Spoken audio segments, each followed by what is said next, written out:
Sim. Agora esta chamada está sendo gravada.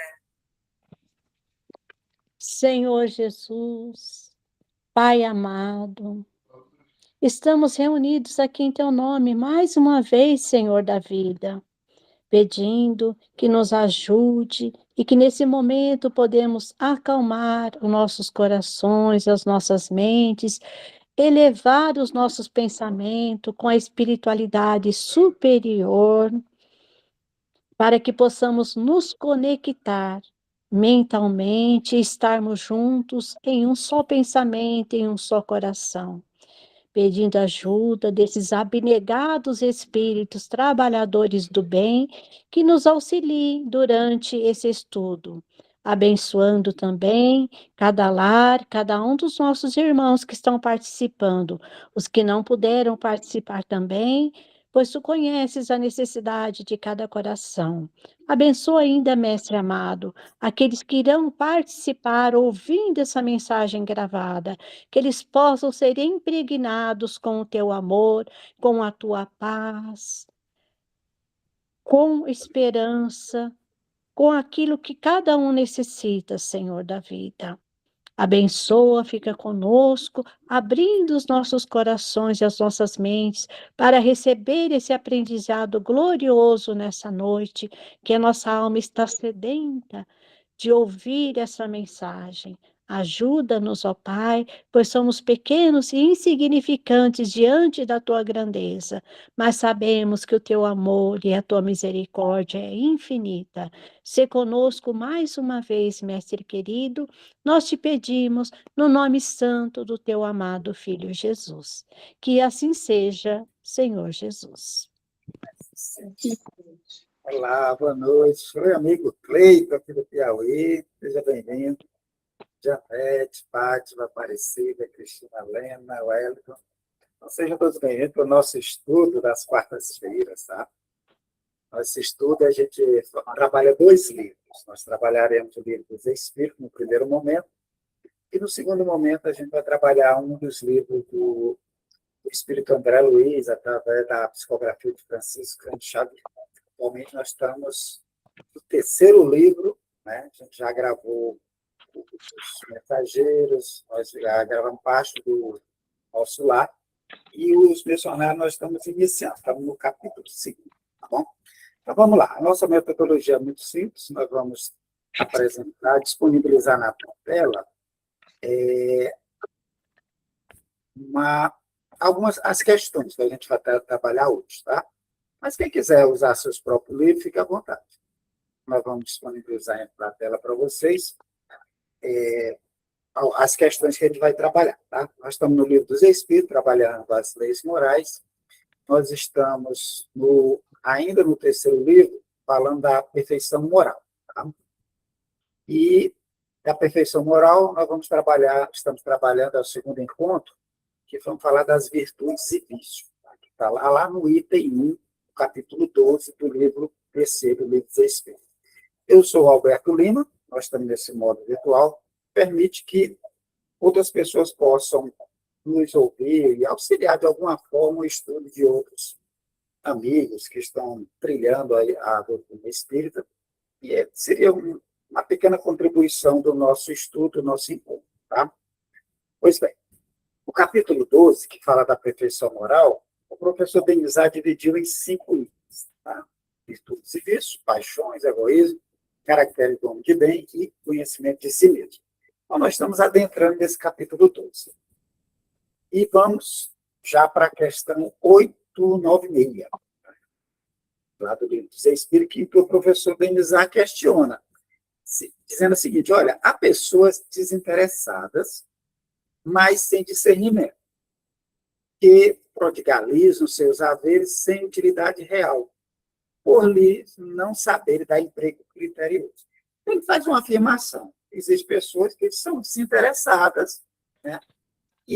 Mas que aparentemente não têm um discernimento, não sabe bem o que faz. Porque pega o dinheiro, né, os haveres, os seus bens e dissipam, de certa forma, sem um critério. Né?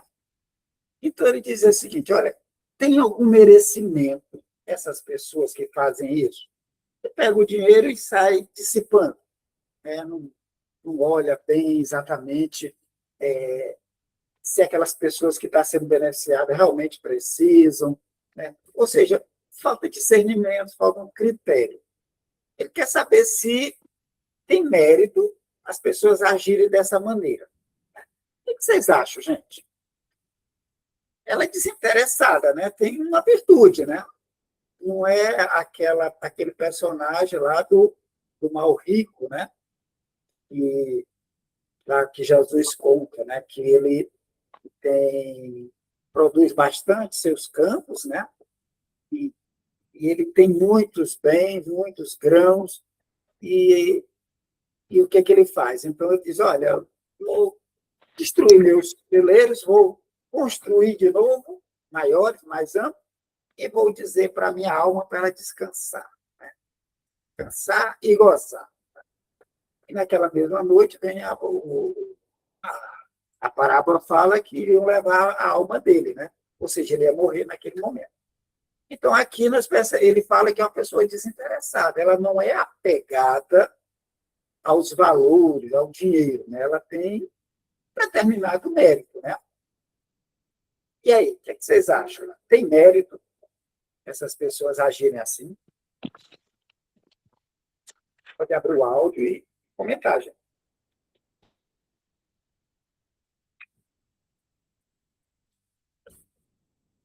E aí?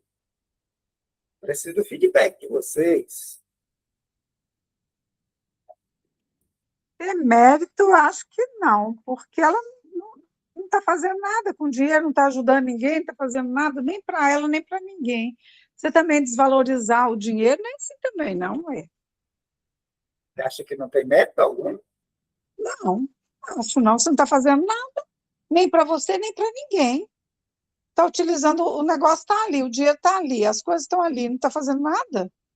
Não, O negócio está parado. ela tá entregando às pessoas, mas não usa o critério bem. O que ele está dizendo, eu entendi assim. Prodigalizar é dissipar o dinheiro, entendeu? Então, Alberto, boa noite a todos.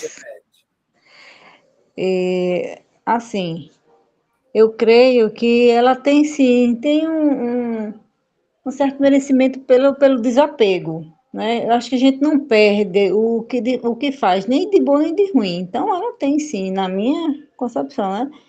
Mas que vai pesar é o depois, que ela teve ferramentas para melhorar uma situação, para usar para o bem e não fez. Quer dizer, não vai deixar de ter o mérito, mas aquilo que ela deixou de fazer, né? Que a gente faz isso também. A gente faz coisas boas e a gente, na maioria das vezes, deixa de fazer muitas coisas boas. Muito mais do que a gente até poderia, mas a gente prodigaliza. Tem dois Eu posicionamentos. concordo com Janete também. Aparecida vai na mesma linha? Sim, tem o mérito do desinteresse, né? Mas por falta talvez do conhecimento e, né, de ir atrás, tá enterrando o tesouro, né? Que poderia estar fazendo muitos benefícios, ajudando outras pessoas e tendo uma evolução através daquilo que tem e tem a capacidade de estar fazendo, mas não está fazendo, simplesmente só tem o desinteresse só por si só. Então, falta, não deixa de ser um mérito, já ter um desinteresse é um mérito, mas falta o trabalhar, falta o agir aí. São dois posicionamentos, né? E eu acho que vai nesse sentido. A resposta. Vamos ver a resposta. Tá? E olha, tem o do desinteresse. Já foi apontado, então ela não é igual àquele citado na parábola do mal rico, né? Aquela pessoa que quer só para si, né? Quer só gozar para ele mesmo. Ele já não está pegado ao existente de uma forma, porque poderia ser pior, né? A pessoa ser avaro, avarento, né? Que ele não usaria nem para ele mesmo, né? Ele já usa para outras pessoas. Ele já avançou alguns pontos, que é o desinteresse, né? Que é um dos caracteres da imperfeição. O Espírito acusa que um dos caracteres da imperfeição é o interesse pessoal. Vocês lembram que a gente discutiu isso no último encontro? Então, o interesse pessoal é o que caracteriza a gente, o que nos prende, o que nos mantém ainda como espírito imperfeito. Essa pessoa aqui já tem um desinteresse, porque ela já dá para algum, já distribui os bens, às vezes de forma até demais, né, que ela poderia ter um discernimento maior, tá? Então, ele já traz isso, ele já não está tão apegado aos bens materiais. Porém, não do bem que poderia fazer. Aos espíritos, na Espírito de Verdade, vai dizer, olha, ele poderia ter aproveitado mais. Ele poderia, com esses bens, ao invés de sair doando, fazendo festas, entregando aos amigos, por exemplo, né? Pagando as despesas de todo mundo. Tá? Ele poderia pegar esses bens e poderia fazer muito mais. Tá? O desinteresse é uma virtude. Tá? Desinteresse é uma virtude. Então, o objetivo é nós chegarmos a um estágio que o interesse material não nos afete. Que a gente pode ter e isso não ser inibidor da gente evoluir mais, crescer mais. Então, o desinteresse material na matéria é uma virtude. Mas a prodigalidade irrefletida constitui sempre, pelo menos, falta de juízo. Você ser desinteressado, tudo bem. Agora, você dispersar, você jogar fora esses bens, né? Aí ele diz, olha, isso não, aí é falta de juízo, discernimento. Vai fazer falta. Em determinado momento, o dinheiro não brinca, né? Não leva desaforo, né? Tem essa expressão. Se você pega seus bens e joga, esbanja, vai faltar. Né? E esse esbanjar sem um emprego útil, às vezes vai prejudicar a própria criatura. Mas ele continua, olha, a riqueza, assim como não é dada a uns para ser aferrolhada num cofre forte, também não é a outros para ser dispersada ao vento. Então, a riqueza é um instrumento. A gente já viu isso no Evangelho, segundo o Espiritismo, que ela é um instrumento. Ela não é boa, não é ruim. A riqueza é um instrumento que a divindade nos oferece para que a gente contribua para o progresso, melhore a sociedade. Tá? Então, ela nos dá não para ficar presa, como os ávaros, os avarentos, né? Mas também ela não é para ser dispersada. Ela deve ser ou ter um emprego útil. Tá? Representa um depósito de que uns e outros terão de prestar conta. Então, se nos é dado a riqueza ou a posse de bens materiais, ele nos coloca essa posição de ser um depósito, mas tem uma finalidade, a gente vai ter que prestar conta. Porque terão de responder por todo o bem que poderiam fazer e não fizeram. Então, se a riqueza chega até nós, uma posição social que nos dá... Não se fala aqui, gente, não necessariamente seja uma riqueza astronômica, tá? Mas a própria riqueza que tem o que comer, o que vestir, o que calçar, da nossa posição social, na qual nós estejamos. Nós vamos ter que prestar conta disso, porque a gente não é tão pobre que não possa ajudar quem quer que nos apareça. Tá? Então, isso representa o depósito que uns e outros terão que prestar conta, porque terão que responder por todo o bem que podiam fazer e não fizeram, por todas as lágrimas que podiam ter estancado com o dinheiro que deram aos que dele não precisavam. Então, quando eu pego e espanco, pago conta para Deus e o mundo, deixa que eu pague a despesa toda, eu estou esbanjando. Tá? Poderia usar isso para secar lágrimas. Tá? Poderia usar esse dinheiro para aqueles que precisam, ou pelo menos uma parte disso. Mas se eu faço simplesmente, dissipo, jogo ao vento, tem uma responsabilidade. Porque você tinha um instrumento na mão e não usou corretamente. Às vezes por falta de discernimento, falta de juízo, como ele coloca aqui. Tá? Então, a espiritualidade nos coloca essa linha. Olha, por mais que, aparentemente, né, a Cristina colocou que não teria meta, tempo ele já não se apegar demais. Ele já não ficar muito ligado, já não ter aquele apego que a gente vê nos avarentos. A gente vai ver que os avarentos, ele não gasta nem consigo mesmo. Vai ter um outro tipo, o egoísta, né, que ele gasta só com ele e não gasta com mais ninguém. Esse aqui já é um passinho à frente, ele já consegue entregar, né, de uma forma desapegada, o que é um avanço, já é uma virtude, mas poderia fazer um pouco mais. Ah, Alberto, eu me coloco nessa posição, e aí? Gente, calma, não é coisa para desespero. Estar nessa posição, né, demonstra que estamos no processo de aprendizado, que estamos a caminho. Por isso nós estamos neste mundo, né, para aprender mesmo. Tá? Não consigo ter o discernimento para enxugar as lágrimas, para socorrer, né? Gasto mais comigo que com os outros, faz parte do processo. Isso aqui é para nos aclarar na nossa mente que a gente tem muito a andar. Falta muita coisa, para a gente não achar que nós já, por estar estudando isso, a gente já tem, já pratica isso. Não. Esse conhecimento vai chegar, a gente vai trabalhar ele, mas não necessariamente a gente já coloca em prática. Às vezes vai demorar séculos para a gente pegar esse conhecimento e colocar em prática. Né? Tranquilo? Vamos para a próxima? Questão 897. Merecerá reprovação aquele que faz o bem, sem visar qualquer recompensa na terra, mas esperando que ele seja levado em conta na outra vida e que lá venha a ser melhor a sua situação. Né? Ou seja, a criatura já está fazendo bem aqui, certo? Já está fazendo sem recompensa na terra, já está auxiliando, mas ele está de olho na vida futura.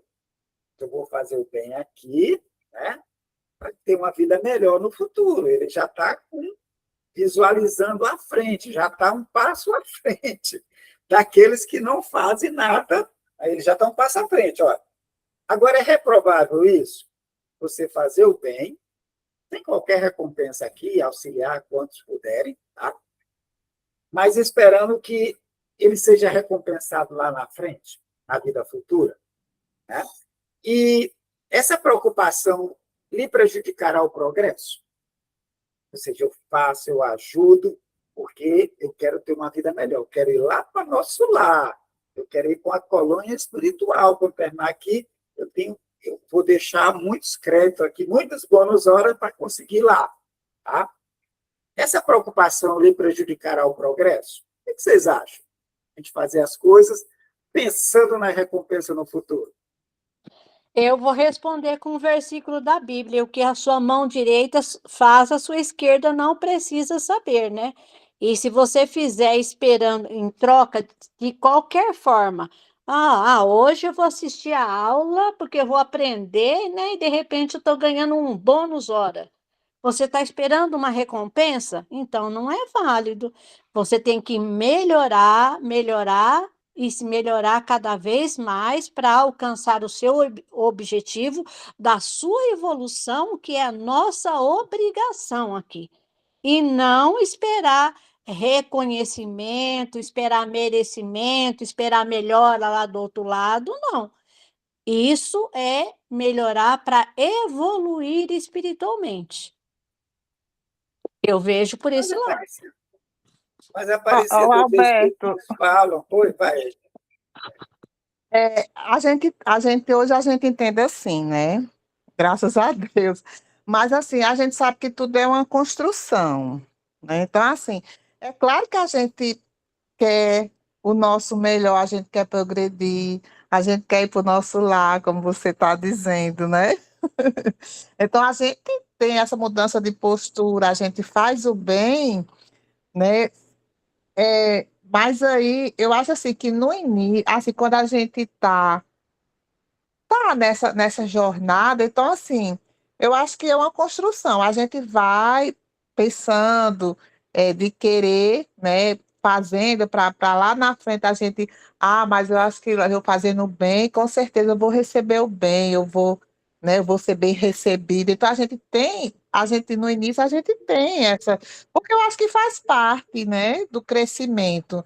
Mas depois aí você vai modificando o seu pensamento, né? Você vai clareando que você vai fazer justamente sem esse interesse, você vai fazendo por amor, por dedicação, né? Mas eu acho que tudo é uma construção. Eu tô muito por aí, do teu lado aí, Edna. Também tem que começar por algum ponto, né? Se é buscar uma recompensa, pensando numa melhor estadia do outro lado, né? Se bem recebido do outro lado, e estando fazendo bem, eu acho que o bem feito, de alguma forma, vai ter algum resultado. Se a gente não dá para chegar, eu já vou fazer o bem pelo bem. É tudo uma questão de plantio, é tudo uma questão de aprendizado, né? O que vocês acham, gente? E aí? Eu estou nessa mesma opinião aí, que a gente tem que partir de algum ponto, né? E no nosso nível espiritual, a gente não consegue fazer totalmente no desinteresse ainda, mas tem que se manter fazendo bem, porque um dia a gente vai chegar nessa situação de desinteresse. Eu acho que não é uma reprovação, né? Que seria o caso aí, mas, assim, é uma obrigação de que a gente faça o bem, sim, sem desinteresse, mas sem total desinteresse, por enquanto, a gente não consegue. Então, ainda que tenha que fazer com algum desinteresse, é melhor fazer do que não fazer, né? Como bem disse a Edina aí, né? Eu tô por aí, gente. Mas, Alberto, eu não consigo fazer por desinteresse, né? Eu na vislumbre, gente, é normal, é o nosso estágio mesmo. Como a Edina coloca, o processo é esse. Alberto, Oi, fala aí, Janete. eu penso também assim, porque como somos crianças ainda, né? E se a Terra é uma escola, a gente está aprendendo. Assim como a gente ensina os filhos, né? Você vai ensinando, ensinando, e lá na frente eles estão fazendo automaticamente, de coração, já estão discernindo. Nós também. Então, tudo começa pela educação, e que seja a educação do amor. Que a gente veio aqui para aprender, como eu acho que foi você mesmo que falou, foi o Elton, né? A gente nasceu para ser bom, né? Exatamente. Né? Mas vamos ver a resposta, então. Diz, ó, o bem deve ser feito caritativamente, isto é, com desinteresse. A resposta é bem simples do Espírito de Verdade. Olha, o bem é o caminho, tá? O caminho é para fazermos o bem, com desinteresse. Isso é o legítimo, é o objetivo, né? É o ponto final, ou seja, o caminho da perfeição. Né? Agora, como ele responde assim, não vai nas duas perguntas, o professor Denizar, ele não fica satisfeito com a resposta. Ele vai esmiuçar. Ó, ele faz a 9897A. Ele, ó, tudo bem, o bem tem que fazer desinteressado, caritativamente. Contudo, todos os alimentos desejam muito natural de progredir para forrar-se a penosa condição desta vida. Né? Que a gente já citou, a Edina citou, a questão do progresso, ele tem que progredir. Beleza. Os próprios espíritos nos ensinam a praticar o bem com esse objetivo.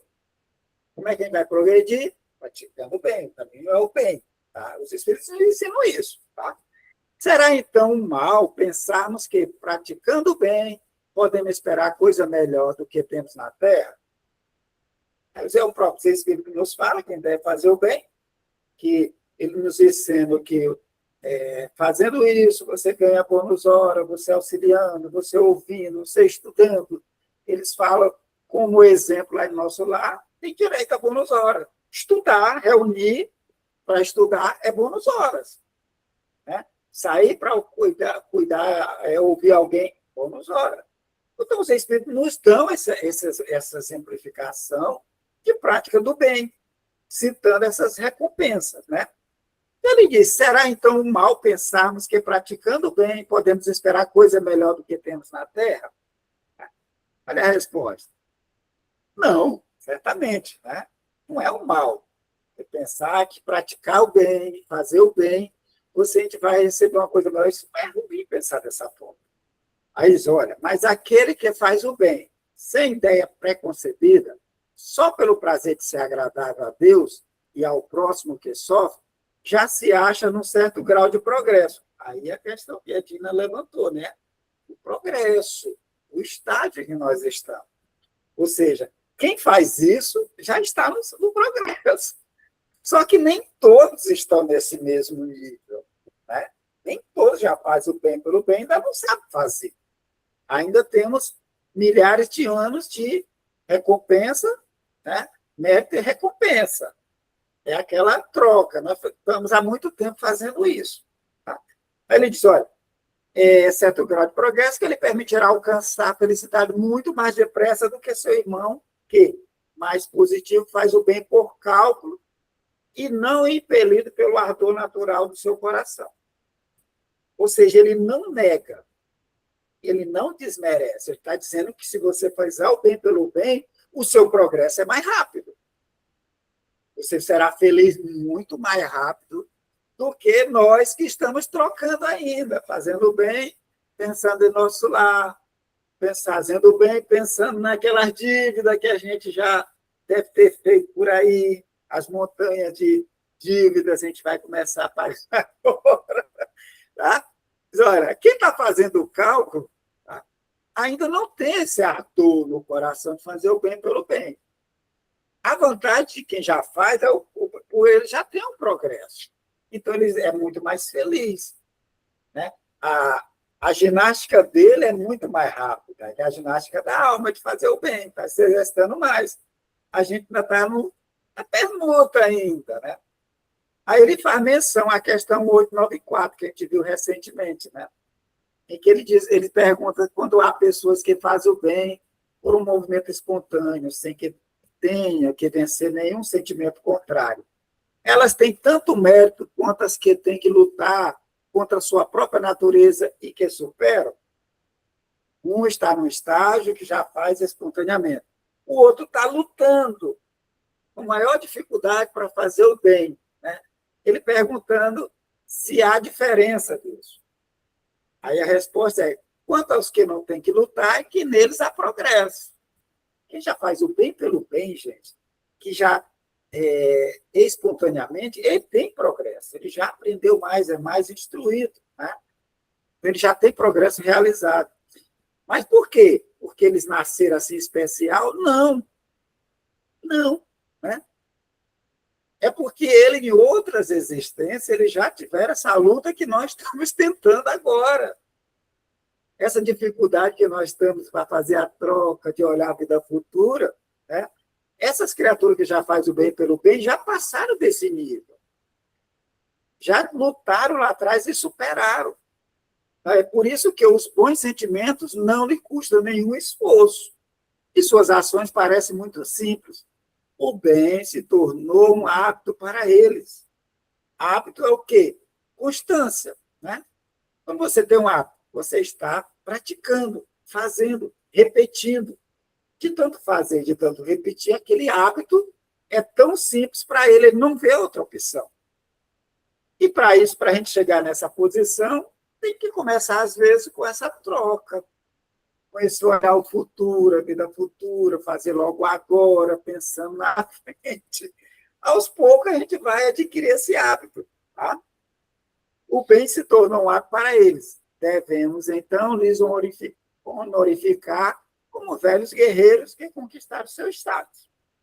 Como vocês ainda estão longe da perfeição, aí dá aquela puxadinha de orelha, né? Tais exemplos espanta pelo contraste. E vocês, tanto mais os admiram, quanto mais raros lhes sejam.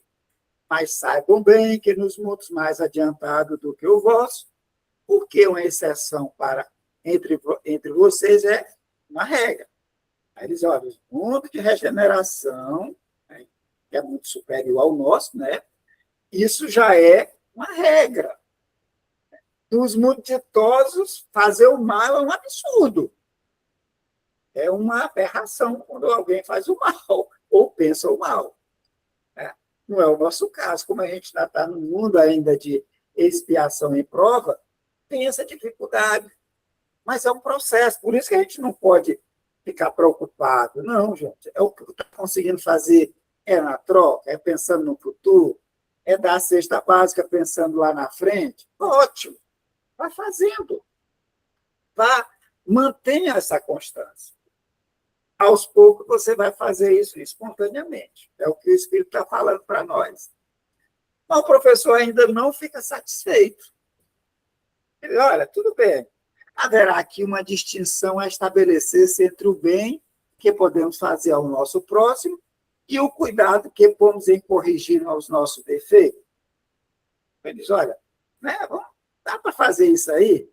Ou seja, tem essa distinção, se estabelece a distinção, o bem que podemos fazer ao nosso próximo e o cuidado que pomos em corrigir o nosso defeito.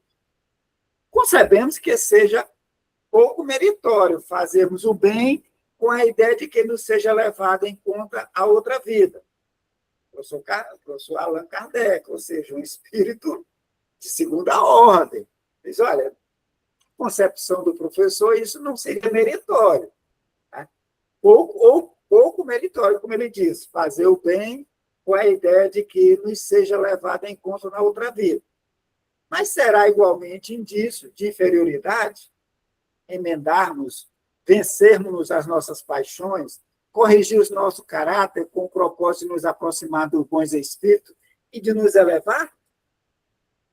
Ou seja, essa troca, na concepção do professor Denizar, é pouco meritório.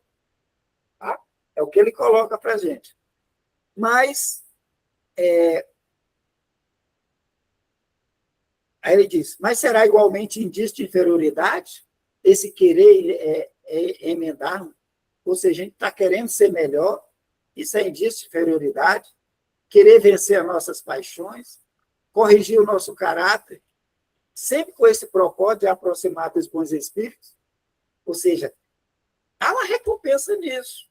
Eu vou melhorar porque eu quero chegar em nosso lar, que tem uma condição melhor. Os espíritos estão mais organizados, mais equilibrados. Eu vou tentar inibir essas minhas más paixões, controlar ela, vencer, porque eu quero ir para um lugar melhor. Eu quero me aproximar dos espíritos mais elevados. E a resposta é não, não. Olha, quando dizemos fazer o bem, queremos significar ser caridoso. Procede como egoísta todo aquele que calcula o que ele possa cada uma das boas ações render na vida futura, tanto quanto na vida terrena. Tá? Ou seja, a gente está calculando, a gente ainda está com esse cunho de egoísta ainda. Tá? A gente está querendo fazer a troca. Mas ele diz, olha, nenhum egoísmo, porém, há em querer o homem melhorar-se. Vou melhorar para chegar perto, para ir para aquele ambiente melhor. Eu vou segurar minhas más tendências porque eu preciso elevar-me, eu preciso superar, eu preciso chegar melhor do outro lado. Ele diz, olha, isso não é egoísmo. Né? E querer se melhorar não é egoísmo. Porque é melhorando que a gente chega a Deus. É nos transformando em espíritos puros que a gente vai ver a Deus. E só vamos fazer isso se a gente trabalhar essas nossas más tendências. Pois o que é o fim para o qual devemos todos tender. Ah, Alberto, é muito egoísmo meu querer ser melhor, querer trabalhar para ir para um lugar melhor. Não. Ah, não, claro que não. Você não quer ir para um local de espíritos melhores, em situação melhor? Não há egoísmo nisso. Tá? Porque é a nossa tendência. Para isso, a gente vai ter que lutar, vai ter que batalhar bastante, né? Para, na vida futura, a gente estar numa situação melhor. Tranquilo? E aí? O que acham?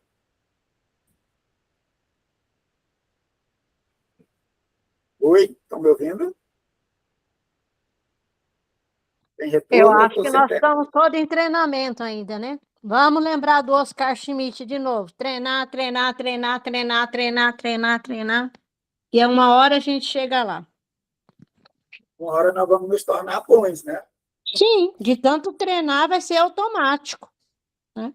Agora estamos treinando visando recompensa. Sim. Né? Nesse momento, a grande Querendo maioria está agradar nesse os outros. estágio. Mas já é algo bom, porque anteriormente a gente nem pensava nisso. Anteriormente, a gente só pensava na gente mesmo, os outros que se danassem, os outros que corram atrás, eu vou correr pelo meu. Hoje a gente já percebe que muitos participam de grupos sociais, nas casas espíritas, em instituições não governamentais, né? Auxiliando, doando um pouquinho, às vezes receoso, mas estão lá, estão olhando, estão aprendendo. Tá? O Espírito nos coloca o ponto-chave, desinteresse, ser caridoso e fazer o bem pelo bem. Esse é o objetivo. Todos vão fazer de imediato? Não. No nosso estágio, não vamos conseguir. Mas se eu não me mexer, não me deslocar, não começar a me apresentar, mesmo buscando essa troca, não vou sair do lugar, vou ficar paralisado. Então, o objetivo é o bem pelo bem, para que eu tenha uma felicidade e avance mais rápido. Mas se eu não consigo, não é desmerecer. Já é uma virtude, está buscando se tornar melhor e praticar o bem. E à medida que a gente vai fazendo, mais e mais nos esclarecendo, observando essas recomendações, aos poucos nós vamos atingir mais. Né? Vamos ser aqueles guerreiros que eles citam. Olha, na próxima encarnação, quem sabe a gente já está fazendo espontaneamente. Mas precisamos partir de um início, de um ponto. Se ainda pensando na troca, se ainda pensando num ambiente melhor, aproximar de um Bezerra, de um Chico, né? Que seja, mas vamos andar, nós não podemos paralisar, porque eu não estou nesse nível, eu não vou fazer nada. Eu não faço o bem pelo bem, então não tem mérito nenhum. Tem. Além de tudo, você está aprendendo. Você está conhecendo, você está vendo as dores, né? Você está percebendo que é um irmão. Tudo isso nos auxilia, nos dá discernimento para utilizar bem os recursos, né? Que ele precisa realmente. Aquele irmão tem uma casinha ali, mas o fogão está sem lume, está sem luz, não tem nada para comer. Antigamente, se fulano tivesse uma casa, eu já não chegaria nem perto dele. Agora, a minha concepção melhorou um pouquinho. Ó, fulano tem roupa, tem casa, tem celular, tem a energia, tem o gás. Né? Mas ele vive a seu meio de subsistência não vai dar para ele ter todos os bens necessários. Eu posso ajudar com a cesta básica, eu posso ajudar com a doação de roupa, com um móvel, tornar a vida dele melhor. Né? Isso é aprendizado. Isso é uma forma de aprender. E só vai nos permitir isso, essa proximidade com os nossos irmãos. Se eu não me aproximar, se eu ficar longe olhando, anotando os erros dos outros, aí o avanço é bem menor, gente. E aí, gente, o que acharam? Alguma Muito bom, Alberto. colocação? Discordam? Não concordam? Os espíritos são muito duros nesse aspecto. Eles jogam pesado, hein? Mas é o objetivo. Né?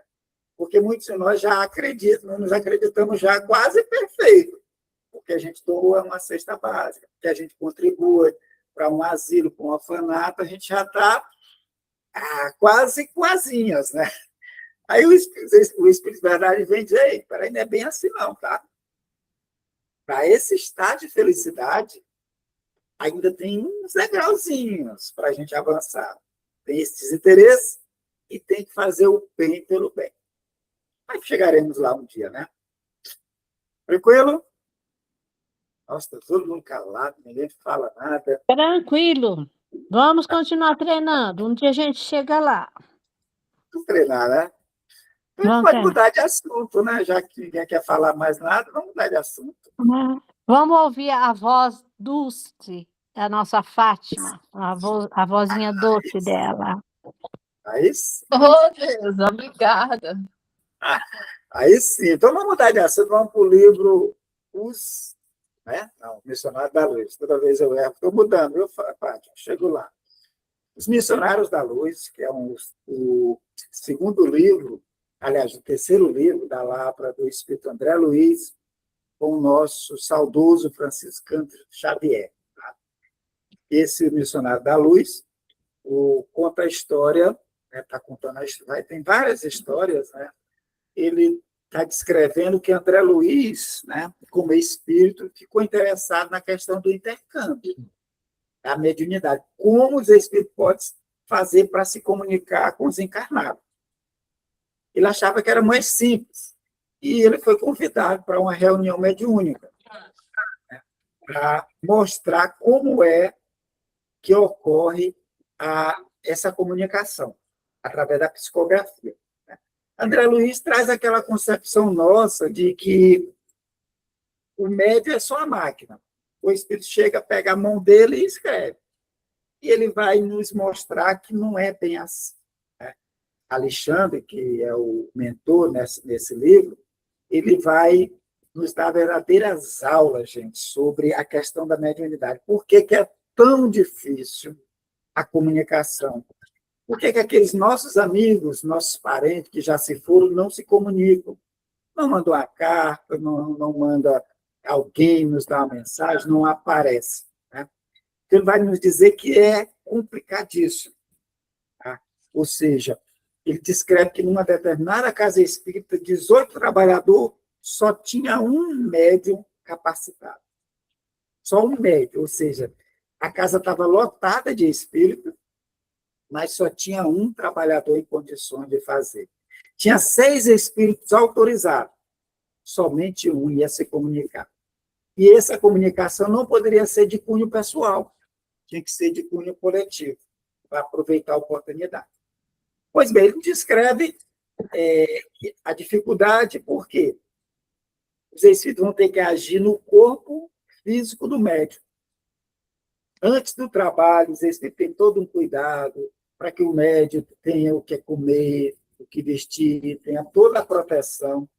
Quando o médium está se deslocando, tem toda a proteção no organismo para que os reflexos da máquina não intervenham. Quando o médium chega, os espíritos agem no sistema nervoso simpático, parasimpático, nas glândulas. E André Luiz nos dá uma visão ampliada disso. Na hora da comunicação, ele diz que as glândulas, né, as endócrinas, elas ficam brilhando. Aí ele mostra a epífise, ele fala da hipófise, ele fala das glândulas a pineal, ele fala da tireoide, paratireoide, da renais, glândula renal, dos ovários, todas elas ficam brilhando na hora da comunicação. E ele destaca uma glândula em especial, a epífise, que é bem pequenininho, o tamanho de um grão de arroz cozido, ou de uma ervilha, e ele vai descrever que ela tem uma função muito maior do que as outras. Essa epífise, que era o nome antigo, chamada agora de pineal, a glândula pineal, ela vai ser a glândula que coordena ele chama a glândula da alma, né? E coordena a vida de tal forma, é como se ela fosse a válvula pela qual as emoções vêm da alma, da mente, e chegam até nós. E ela distribui pelo corpo, e ela tivesse uma ascendência a pineal tivesse uma ascendência sobre todas as células. É bem interessante. Por quê? Porque essa tal de epístola pineal, até 1945, quando é esse livro, ela tinha-se pouco conhecimento biológico. Ela era tido como sendo a glândula que agia sobre as gônadas, né? Sobre os testículos, o ovário na infância. E quando chegava a adolescência, ela parava de funcionar, não tinha uma finalidade. Então, o André Luiz disse que não é bem isso, não. Ela vai ter uma ascendência sobre todo o organismo. 8 anos depois, em 1958, isolaram uma substância, né, a melatonina, que depois vieram a saber que ela era produzida na pineal. E essa glândula regula o ciclo circadiano, ou seja, da gente dormir, da gente acordar, né? E lá ela tem um monte de cristais, mesmo os cristais que tem no chip, então, que ele consegue identificar a questão dos astros, a questão do norte magnético, né? Ou seja, tem um monte de estudo atualmente, mais de 28 mil estudos em 2018, trabalhando a questão da pineal, descobrindo um monte de substâncias que são produzidas ali e que têm ascendência sobre todo o organismo. Mas daqui o André Luiz vai destacar mais a questão do perispírito. Ele vai falar coisas aqui que não necessariamente seja só biológico, mas a questão da energia do perispírito, a epífise ou a glândula pineal, como ela age no perispírito e a sua atuação no corpo físico. Tá bom? Então, nós vamos lá. Fátima, você relembra qual parágrafo a gente estávamos? Ficamos no 3º parágrafo. Terceiro? Tem o, né? Quer dizer, vira páginas. Você vira a página, a 2ª página, o 3º. Passado alguns minutos, o generoso mentor cercava-se de mim. Sim. Aí aqui, né? Pois bem. Sim. Então, ele vai, só para a gente ver aqui. Ok. Ele diz, olha, André Luiz descreve que estava vendo coisas que ele não conheceu como médico. A glândula, ela estava brilhando e estava despejando elementos sobre as outras glândulas. Não era o conhecimento que ele tinha quando médico. Mas, olha, o que eu estou vendo é uma coisa, o conhecimento que eu tinha era outra. Vamos esperar quem sabe, né? E aí, então, ele esperou o quê? Alexandre para explicar o que estava acontecendo, porque o André Luiz não sabia o que estava acontecendo. E isso, gente, tem uma conexão muito forte para dizer para nós que os espíritos não sabem tudo. Muitas pessoas acham que fulano desencarnou, agora ele sabe tudo. Ele virou um gênio. Ele vai vir e vai me ajudar. Não é assim.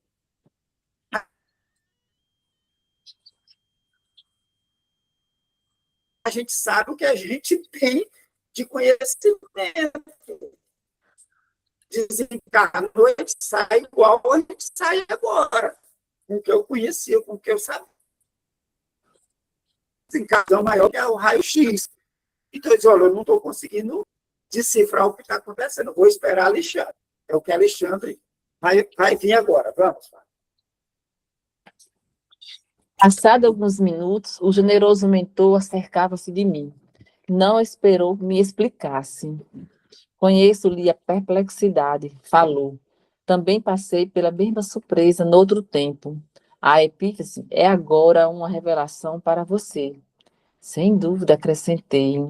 Não se trata de um órgão morto, segundo velhas suposições, prosseguiu ele. É a glândula da vida mental. Ela acorda no organismo do homem, na puberdade, as forças criadoras e, em seguida, continua a funcionar como o mais avançado laboratório de elementos psíquicos da criatura terrestre. O neurologista comum não a conhece bem. O psiquiatra devassa-lhe mais tarde os segredos. Os psicólogos vulgares ignoram. Freud interpretou-lhe o desvio, quando exagerou a influenciação da libido no estudo da indisciplina congênita da humanidade. no período do desenvolvimento infantil, fase de reajustamento desse centro importante do corpo perispiritual pré-existente. A epífise parece constituir o freio às manifestações do sexo. Entretanto, há que retificar observações. Aos Só um 14 instante, anos, vai. ok. Esse parágrafo é muito instrutivo, né? Então, olha, André Luiz que não estava vendo uma coisa diferente. Disse, olha, você está estranhando, né? Pois bem, olha, essa epífise, ou epineal, não se trata de um órgão morto, porque era a ideia que se tinha de André Luiz como médico. Tá? Até 1945, ela não tinha mais função. A função dela era até os 14 anos, aproximadamente. Depois, ela seria um órgão, né, sem uso, que iria ser extinto. Né? Ele, olha, não é um órgão morto, não. Tá? É a glândula da vida mental. Gente, essa expressão ela é... A pineal é a glândula da vida mental. Isso quer dizer o quê, Alberto? Que ela está ligada com a mente. Tá? É como se fosse um canal pela qual a mente, a nossa mente, ela utiliza para fazer aparecer o subconsciente nosso. Não tem a questão do subconsciente, lá com Jung, Freud, ou seja, a gente traz conosco algo que, de vez em quando, ele aparece. Está embutido na gente, aquela criancinha ali, inocente. Quando chega a adolescente, ela começa a emergir, a aparecer algo que não tinha na criança. Por quê? Porque essa glândula vai permitir, né, que a vida mental ela comece a aparecer, ou aparecer quem realmente nós somos como espíritos. Então, ele diz, olha, essa glândula ela acorda no organismo na puberdade. Né? As forças criadoras, ou seja, na puberdade, ela coloca, né, até a puberdade, ela trava, né, a questão do libido.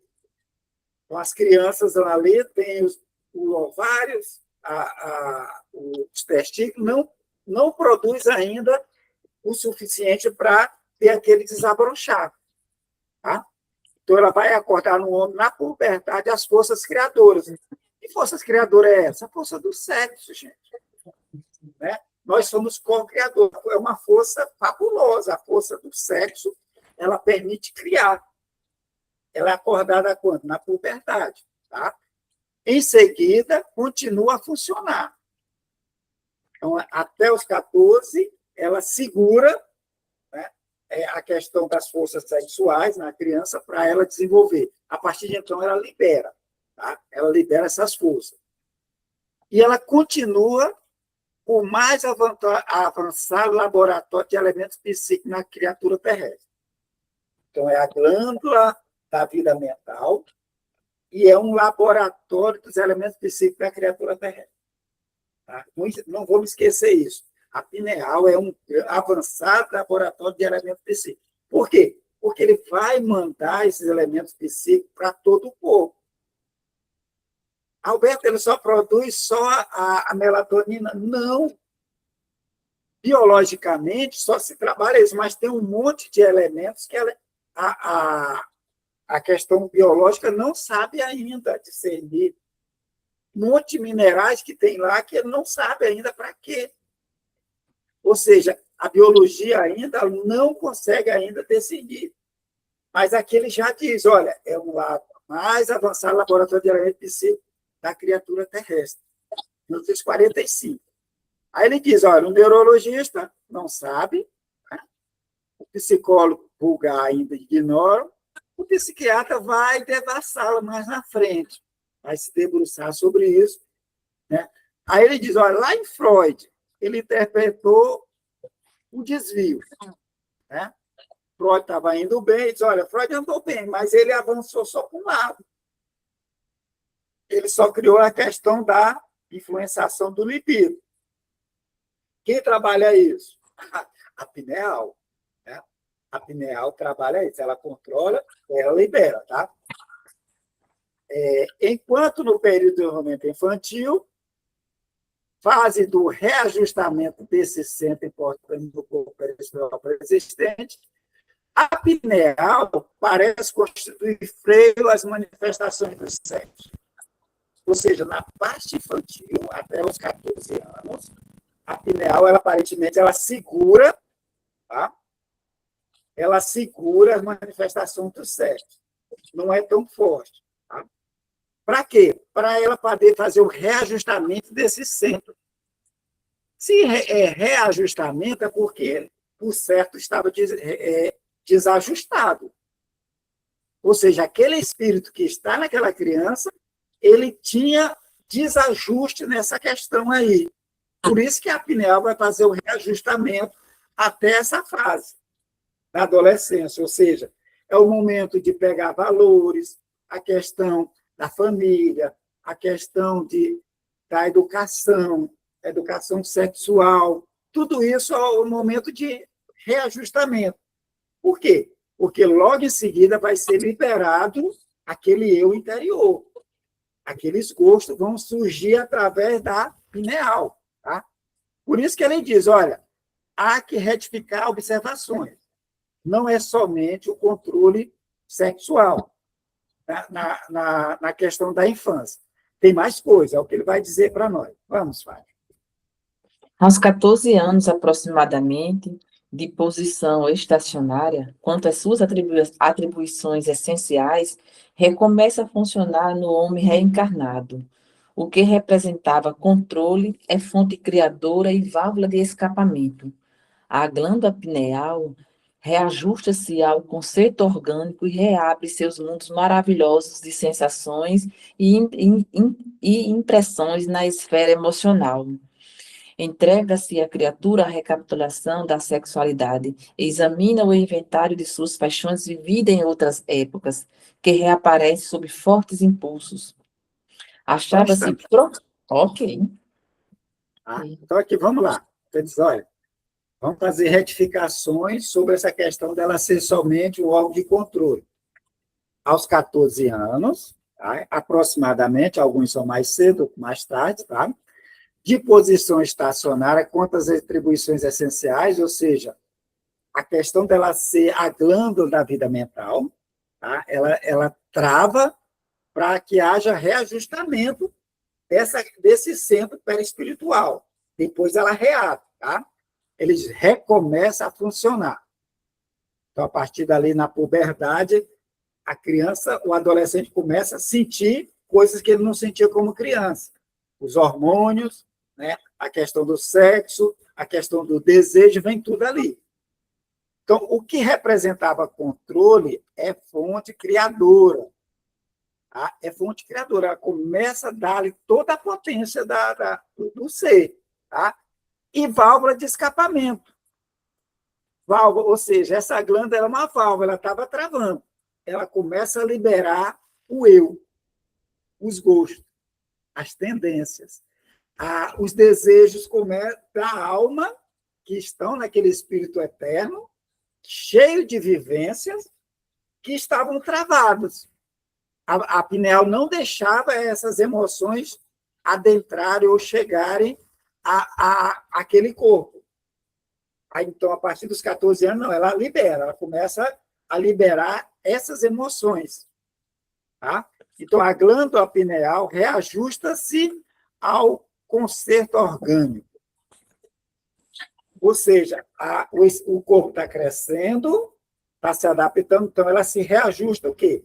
Aquele concerto. Que concerto é esse, gente? Os órgãos. Né? Os órgãos do corpo. Ou seja, já está mais formado, já está mais fortalecido, então ela vai se ajustando esse concerto orgânico. O que ela acontece? Reabre seus mundos maravilhosos de sensações e impressões emocionais. Isso quer dizer que a pineal está ligada ao sistema de emoções. Ela permite que as emoções extravasem através dela. e chegue até o nosso corpo. Então, ela reabre seus mundos maravilhosos de sensações e impressões na esfera emocional. Até então, estava travado. A partir da puberdade, ela reabre essa questão que traz a força co-criadora com ela. Então, o quê? Entrega-se à criatura a recapitulações da sexualidade. Como assim, Alberto? Recapitulações. Nós somos espíritos imortais, gente. Nós somos espíritos que têm uma vida, né, de milhares de existências. Então, a gente vai recapitular, vai relembrar, né, a questão da sexualidade.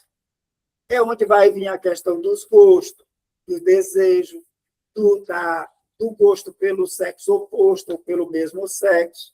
São recapitulações. Se o espírito em outra existência tinha um gosto pelo mesmo sexo, aqui ele começa a extravasar e começa a aparecer as emoções. As sensações vão reaparecer nessa fase.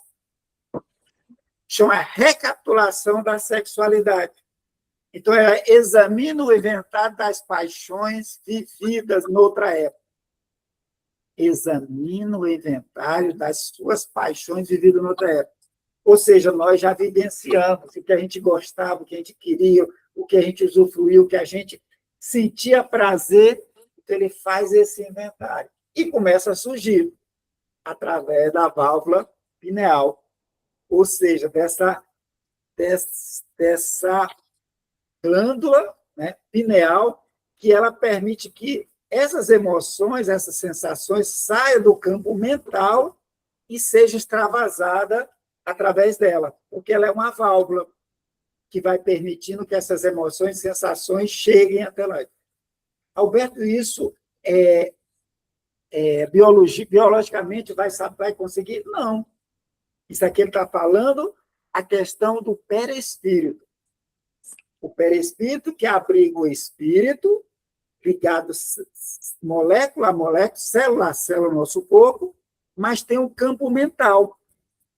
Esse campo mental que a mente produz, que o espírito produz, ele extravasa as sensações através dessa válvula ou essa glândula pineal.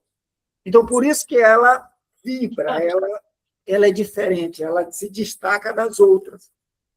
Porque é através dela que as emoções vão chegar. Então, ela vai aparecer no sistema límbico, não necessariamente biologicamente, mas aqui o espírito vai dizer que, pelo perispírito, ela vai ser responsável por trazer essas emoções, essas sensações. Ô, Alberto, além dela funcionar como antena, né? De captar, de sintonizar as energias, né? Sim. Então, por isso que ela vai fazer a glândula das glândulas. Ela vai ter uma ascendência sobre todas as outras. Daí a justificação, Edina, dela estar mais centralizada. É a glândula mais vascularizada, né? Ou seja, ela só perde para os rins, em termos de quantidade de sangue passando ali. E, além disso, a proteção dela, ela é guardada e ligada no sistema nervoso. Ela é endócrina, toda a sua substância vai direto para o sistema. Né? E o que ela produz, elas são hidro e lipossolúvel, ou seja, chega com maior rapidez em todas as células. Tá? Então, ela faz esse inventário, ela faz a recapitulação da sexualidade, por isso que é na puberdade que a gente vai ver os desvios, vai ver as orientações sexuais, os problemas sexuais, porque ela abre e permite essa recapitulação de quem o espírito foi, como ele foi, o que ele gosta, começa a aparecer, que não aparecia na infância. Né? Aí ele diz, reaparece sob fortes impulsos. Vamos, Fábio. Achava-me profundamente surpreendido. Vindo o intervalo que impusera a exposição do ensinamento, Alexandre continuou. Ela preside os fenômenos nervosos da emotividade, como órgão de elevada expressão no corpo etéreo. Desata, de certo modo, os laços divinos da natureza, os quais ligam as existências umas às outras, na sequência de lutas pelo aprimoramento da alma, e deixa entrever a grandeza das faculdades criaturas de que a criatura se acha investida. Só um instante. Gente, não dá para a gente ler muito. É muita informação, né, que Alexandre está nos colocando. Então, dizendo que a pineal preside aos fenômenos nervosos da emotividade, ou seja, lá do sistema límbico, das emoções. Ela preside, é através dela, né, que essas emoções vão adentrar, né, como órgão de elevada expressão no corpo etéreo. Ou seja, no perispírito, que o André nos coloca, que ele vê ela no campo perispiritual, ela parece uma flor de lótus. Ele descreve como uma flor de lótus, cheia de pétalas e cheia de energias, como se essas pétalas fossem energias e mais energias, e abrisse uma lótus, né? Só para quem não sabe, não consegue mentalizar o que seria uma lótus, eu vou compartilhar aqui para que vocês possam entender essa expressão que ele vai usar. Só essa imagem aqui da flor de lótus, tá? Deixa eu compartilhar aqui para vocês. Ó, flor de lótus, né? Várias pétalas. André Luiz descreve a pineal, que no campo perispiritual ela é como se fosse uma flor de lótus, né? Cheio de pétalas recoberta, ou seja, as energias que passam através do brilho dela é como se fosse um monte de pétalas e mais pétalas trazendo energia diferenciada ou diferente. E isso retrata lá nos hindus, né? Os hindus trabalham muito a questão do lótus, né? A questão do terceiro olho, tá? Ou seja, a pineal como se fosse essa lótus, tá? Esse monte de pétalas como se fosse um monte de camadas de energia diferenciadas que sai da pineal, tá? Ou seja, tem várias flores de lótus, são vários tipos, né? Vamos lá. Vamos voltar aqui para... Vamos parar aqui, vamos voltar lá para a leitura. Isso aqui é só para a gente ter uma noção e mentalizar o que seria essa epífise ou a pineal, como o André Luiz descreve ela no perispírito do médium, tá? Vou voltar aqui para o texto.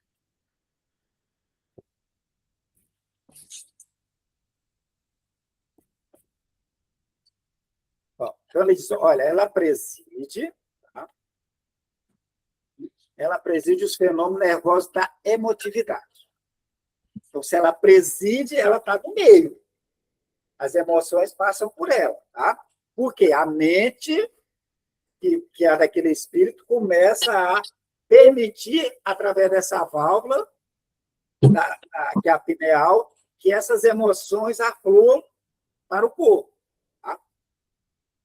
Aí ele vai dizer, olha, desata, de certo modo, os laços divinos da natureza, as quais ligam a existência umas às outras na sequência de lutas pelo aprimoramento da alma e deixa entrever a grandeza das faculdades criaturas de que a criatura se acha investida. Ou seja, ela permite que a criatura tenha acesso ao seu eu. Esse eu que já teve vivências, tá? As quais se ligam às existências umas às outras, os seus gostos, ou seja, a questão do inconsciente. No caso, seria o processo anímico, Exatamente, aquela questão do inconsciente. Você tem coisa que você nunca viu e você sente. É através dela que essas emoções fluem.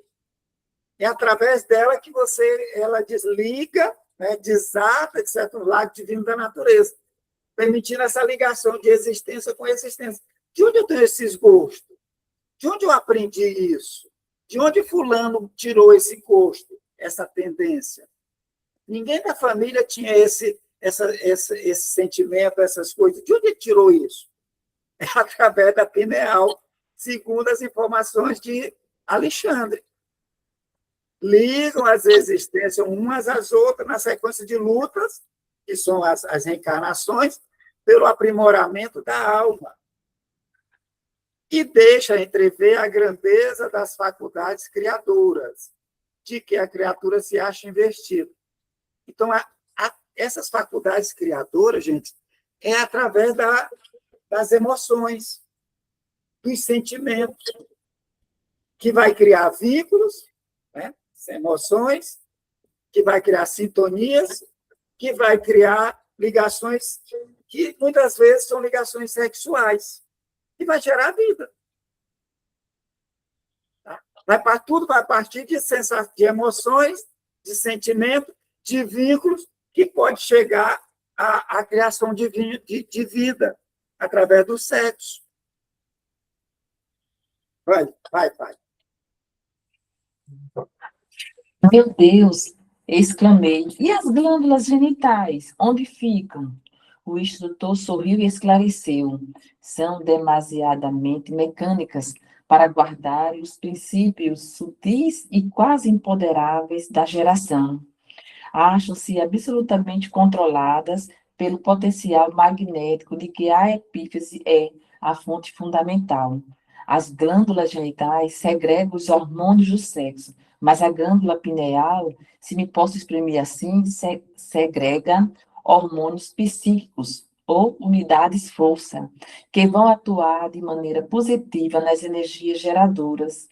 Os cromossomos da bolsa seminal não lhe escapam à influenciação absoluta e determinada. Alexandre, ótimo. Então, o André Luiz, meu Deus, né? Se a glândula, a pineal tem essa força criadora, e as glândulas genitais, né? Os ovários e os testículos, qual a função deles, né? Onde é que ficam isso? Porque na nossa mente, biologicamente, quem produz, né, a matéria, né, que vai gerar a vida são os cromossomos que estão na bolsa seminal, né, nos testículos, e o ovário, né, produzido no ovário, o óvulo produzido no ovário. Mas, olha, se tem esses órgãos, essas glândulas genitais, e você está dizendo que é a epífise ou a pineal que tem a força geradora, como é que fica aí? Né? Aí o Alexandre diz, olha, esses órgãos, ovários e testículos, são demasiadamente mecânicos. Ou seja, eles produzem aquela matéria. Ele produz o espermatozoide, pelas ações que ele recebe, manda produzir o espermatozoide e produzir o óvulo. Mas é só para produzir dali. Quem comanda, tá, não é os órgãos sexuais. Quem comanda é a mente, gente. A mente é que comanda. Ou seja, o espírito. O espírito que vai comandar. E esse comando é através de quem? Da glândula pineal, que vai atuar sobre as gônadas. É o que ele está dizendo, olha, os ovários, os testículos são demasiadamente mecânicos para guardar os princípios sutis e quase empoderados da geração. Ele vai produzir, mas não vai ser com a ordem dele que ele vai se juntar. Se não tiver o desejo, né? Se não tiver a relação sexual que foi provocada pela emoção de se encontrar alguém, a afinidade, né? E o desejo produzido pelas emoções, não haveria a produção do sêmen e não havia relação sexual. Continuaria a produzir o sêmen e o óvulo, mas não haveria o contato sexual. É isso que ele está dizendo. Ó. Acham-se absolutamente controladas pelo potencial magnético de que a epífise é a fonte fundamental. Ou seja, ela que não é a responsável por extravasar o desejo, né? Aquela afinidade, o gosto da mente olhar para o outro e desenvolver aquela afinidade?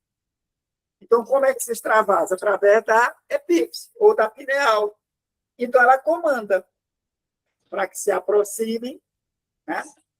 Ou seja, o potencial magnético da epífise. As glândulas genitais segregam os hormônios do sexo, mas a pineal, né, ela segrega hormônios psíquicos ou unidade de força. Alberto, que danado é isso? Hormônio psíquico, unidade de força. Não sei. Ou seja, é uma energia a mais do que os hormônios que vai produzir o sêmen, que vai produzir o ovário.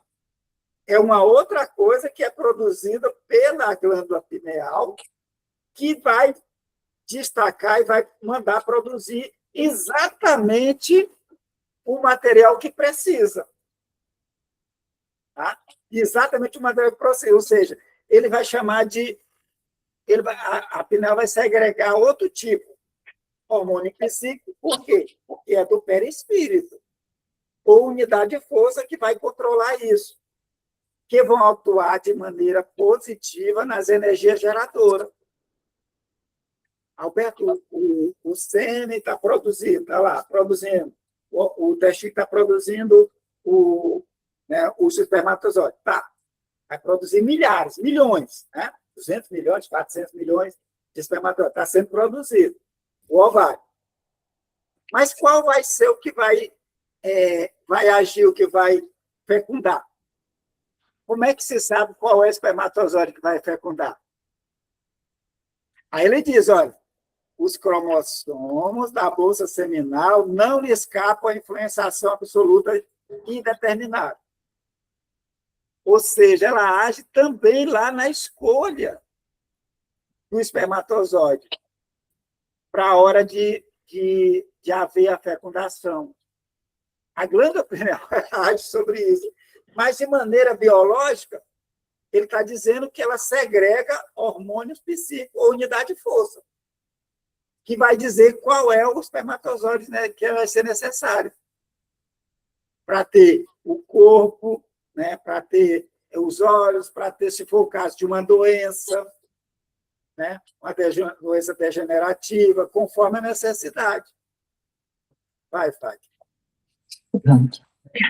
Alexandre fez um gesto significativo e considerou. No entanto, não estamos examinando os problemas de embriologia. Limitemos-nos ao assunto inicial e analisemos a epífise como glândula da vida espiritual do homem. Dentro do meu espanto, guardei rigoroso silêncio, faminto de instruções novas. Segregando delicadas energias psíquicas, prosseguiu ele. A glândula pineal conserva a ascendência em todo o sistema endócrino, ligadamente por princípios eletromagnéticos do campo vital, que a ciência comum ainda não pôde identificar. Comanda as forças subconscientes sob a determinação direta da vontade. As redes nervosas constituem-lhe os fios telegráficos para ordens imediatas a todos os departamentos celulares e, sob sua direção, efetua-se os suprimentos de energias psíquicas a todos os armazéns autônomos dos órgãos. Manancial criador dos mais importantes, suas atribuições são extensas e fundamentais. Na qualidade de controladora do mundo emotivo, sua posição na experiência sexual é básica e absoluta. De modo geral, todos os nós, agora ou no pretérito, viciamos esse foco sagrado de forças criadoras, transformando-a em um imã relaxado entre as sensações inferiores da natureza animal. Quanta existência temos despendido na canalização de nossas possibilidades espirituais para os campos mais baixos de prazer materialistas. Lamentavelmente divorciados da lei do uso, abraçamos os desregramentos emocionais e daí, meu caro amigo, a nossa multimilenária viciação das energias geradoras, carregados de compromissos morais com todos aqueles a quem ferimos com os nossos desvarios e reflexões. Do lastimável menosprezo a esse potencial sagrado decorrem os dolorosos fenômenos da hereditariedade fisiológica, que deveria constituir invariavelmente um quadro de aquisições abençoadas e puras. A perversão do nosso plano mental, consciente em qualquer sentido da evolução, determina a perversão de nossos psiquismos inconscientes, encarregado da execução dos desejos e ordenações mais íntimas na esfera das operações automáticas. A vontade desequilibrada desregula o foco de nossas possibilidades criadoras. Daí procede a necessidade de regras morais para quem, de fato, se interesse pelas aquisições eternas nos domínios do espírito. Renúncia, abnegação, continência sexual e disciplina emotiva não representam meros preceitos de feições religiosas. São providência de teor científico para enriquecimento efetivo da personalidade. Nunca fugiremos à lei, cujos artigos e parágrafos do Supremo Legislador abrangem o universo. Ninguém enganará a natureza. Centros vitais desequilibrados abrigarão a alma permanente nas situações de desequilíbrio. Não adianta alcançar a morte física exibindo gestos e palavras convencionais, se o homem não cogitou do burilamento próprio. A justiça que rege a vida eterna jamais se inclinou, exceto que os sentimentos profundos do extremo instante do espírito encarnado cooperam decisivamente nas atividades de regeneração além do túmulo, mas não representa a realização precisa. Só um instante. Gente, esse Ok. parágrafo é enorme, mas muito instrutivo. Vamos lá, vamos ver se a gente consegue comentar ele aqui. Ó. Ele vai falar da pineal. Tá? A pineal, ele segregando delicadas energias psíquicas. Ou seja, ele está falando do plano perispiritual. A pineal, que fica no nosso cérebro, ela tem atuação maior e com essa capacidade de ser uma válvula que permite que as emoções, os sentimentos, os desejos passem por ela e ela, então, age em todo o corpo. Então, ela vai fazer isso na nossa mente, no nosso campo mental, ela vai produzir energia psíquica. Por quê? Tem energias passando por ela. Tá? Então, ele fala delicadas energias. Alberto, o que é isso? Nós não sabemos. Nem o próprio André Luiz só fala, ele fala que é energias psíquicas, ou seja, produzida pela nossa mente. A nossa mente está produzindo essas energias de desejo, por gosto, por paixões, que vai passando pela pineal. Tá? A glândula pineal conserva ascendência sobre todo o sistema endócrino. Isso aqui é uma revelação. Biologicamente, a gente olha, os endocrinologistas não vê isso. Tá? Mas a informação dizendo que, pelo lado perispiritual, ela tem ascendência. Todas as emoções vão passar por ela.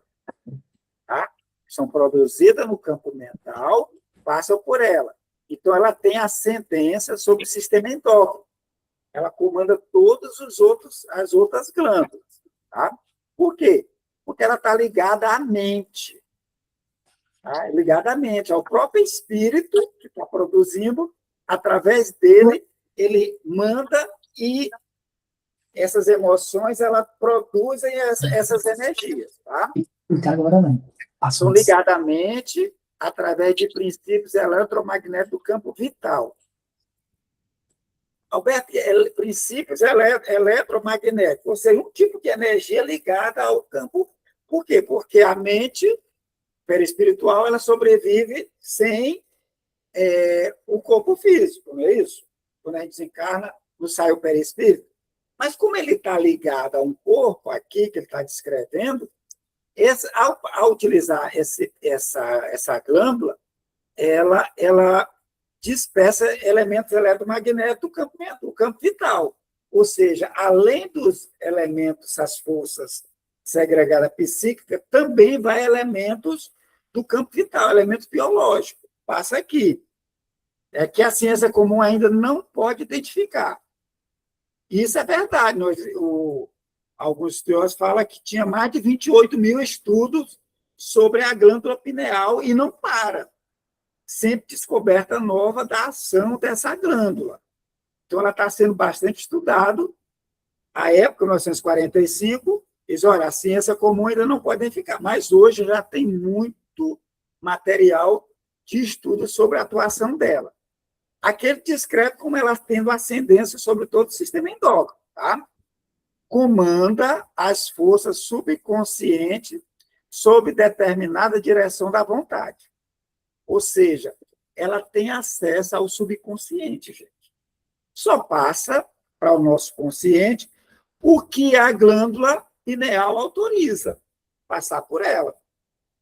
Tá? Ou seja, sob a determinação direta da vontade. Aí vamos lembrar lá, Emmanuel, né, no livro Pensamento e Vida, né, que ele fala que a vontade é o gabinete por excelência que comanda tudo.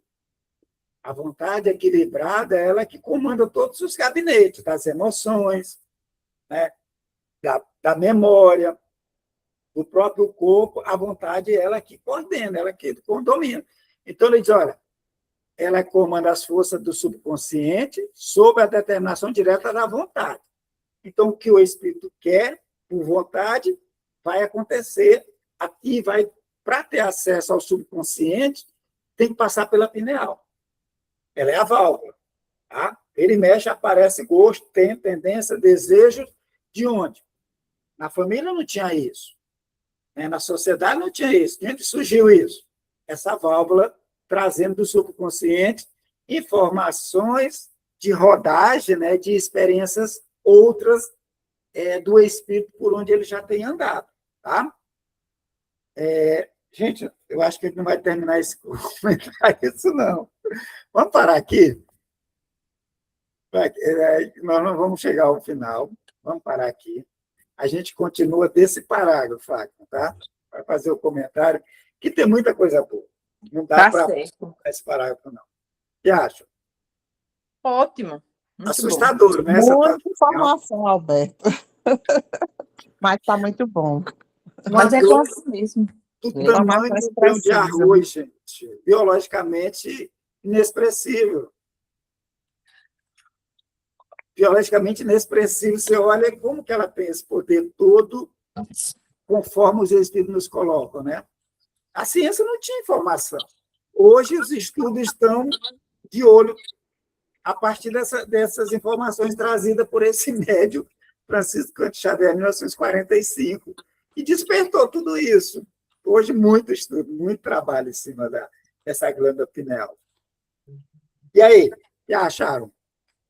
Está difícil? Essa parte é complexa, hein? Muito conteúdo. Muito conteúdo, né? Por isso que eu parei desse parágrafo, porque tem muita coisa que remete, e é bom a gente, se vocês tiverem dúvida, leiam de novo, pergunte, questione, que a gente vai tentar tornar mais claro possível. Beleza? Beleza. Joia. Então, vamos agradecer a divindade por essa oportunidade, a todos vocês, nossos mentores, a todos que estão ligados, que possam depois também receber essas energias bondosas que chegam até nós, e que todos possam ter uma ótima semana, todos fiquem com saúde, com paz, e que os estudos possam despertar cada vez mais o interesse e a gente possa mergulhar mais e mais na compreensão da lei do Pai Maior. Obrigado, Senhor, por essa oportunidade.